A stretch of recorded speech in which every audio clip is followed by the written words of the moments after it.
Thanks, Maria. I'm here with John Rolf. Good to have you. And first question, why not mono red? Why are you playing Rakdos? Well, I wanted to add black for like cast down, and I think Angrath's really good right now. So I just those two cards mainly.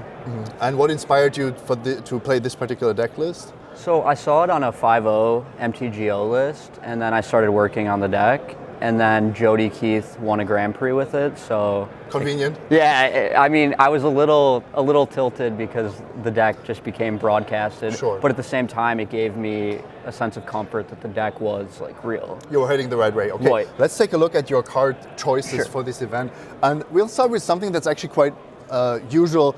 All of these removal spells are being played. We just rarely see them in this exact shell. Right. So I started out with just the red, mainly like 4 shock and 4 coil, but I found that I really wanted cast down and contempt. They're really good against Hostage Taker and Wild Growth Walker. So sometimes if the cards grow out of the shock range, these can clean them up. Also, the instant speed on cast down is really good against Hostage as opposed to coil, because you can just kill it right away. So the downside of mono red not being able to kill Wild Growth Walker or Hydroid Krasis, something that you don't have. This kind of cleans it up, yeah. Okay, let's take a look at your creatures, and this is actually, I mean, I've been playing most of these cards in my mono red deck, so I know all of those. But of course, Rekindling Phoenix for 4 mana, Siege Gang Commander 5 mana even, and here Spectacle and Rixmadi Reveler. What is your game plan with these creatures? So the plan is to just go up the curve naturally. This is probably the best creature in the deck. A lot of games you just play Phoenix and the game is kind of over at that point. The Rixmadi is pretty interesting. It's the weakest of all the creatures. I'm not exactly sure how I feel about it, but it's really good post-sideboard when you have a bunch of narrow cards that you don't always want to draw. Like if you draw too many, this can get rid of them, and it's also really good if you're flooded or light on mana. What would you say is the percentage of how often you Spectacle it? Is it like 10% or 50%? I would say it's about 1 in 5, 20%. Okay, 20%. I mainly cast it more for just the looting effect. Okay, let's go to the next graphic. Actually, this is where it becomes a little bit spicy. I mean, Treasure Map is like such a powerful card. Right. It just doesn't have a home, right? Right. I think it's one of the best things you can do on turn 2. I mean, you get to smooth your draws, and then you can just kill all of their stuff, and you're left with 3 treasures to refuel. So, I mean, a lot of games, that's all you do. You just kill, flip the treasure, and then just draw cards. Almost like a control deck. Right, yeah, that's game 1 at least. Theater of Horrors, is that better than Experimental Frenzy in this deck? I think it is, yeah. We have a lot of high casting cost things.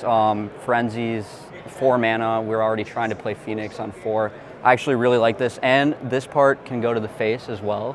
So sometimes you just get them low, play this, you don't even care about the cards, you just go upstairs. You're not basically relying on the top of your deck anymore. You just know this card will do something. Exactly. Okay, let's continue down the path. We now have almost all the cards in the deck, but you have some spice in there as well. Right. More card advantage. This is probably the reason I played the deck, that in Phoenix. I have another one in the sideboard. It's extremely good against Krasis. Like they'll tap out for a 5/5 or a 6/6. You just calmly play the Angrath, steal it, attack Vivian, then sacrifice the Krasis. Yeah, that's huge. I mean, also, the fact that Krasis has Casting Cost 2 is pretty amazing. It's also great against Thief of Sanity. You steal that, hit them, look at the 4, take 1, and then sack it. Now that I think about it, actually most of the relevant creatures in this format have Casting Cost 3 or less. Yeah. There's like a few exceptions, some of them in your deck, but not really many. I think it's very well positioned right Awesome. Now. Okay, let's see what else we have. We have to cast those spells, of course. Yeah, this is the downside. 10 black-red lands. Rakdos Guildgate, it sometimes sucks, right? It sometimes sucks, but it's a necessity. I have to play it. So. All right. And then the basics. Now, I know you're playing 2 Swarms. Right. Have you ever not been able to cast your Chain Rollers? It comes up, so I'm not happy about the 2 Swamps. Before it was like 99 point something to cast Chain Roller on turn 3. Now it's 96% on average. So he did the math. Yeah, it's Frank Karsten, yeah. Okay, Frank Karsten did the math, sorry. So a little bit of sacrifice there, but we get more consistency, and also the Rixes can smooth things out. We've seen this in the past, actually, decks splashing for Restless Contempt. You kind of know that you need a certain amount of black sources to support there's nothing you can do. All right, this is the final deck, and I just want to know, like, is there anything you would want to tell players that try out this deck? Anything to be really careful about or what to value highly?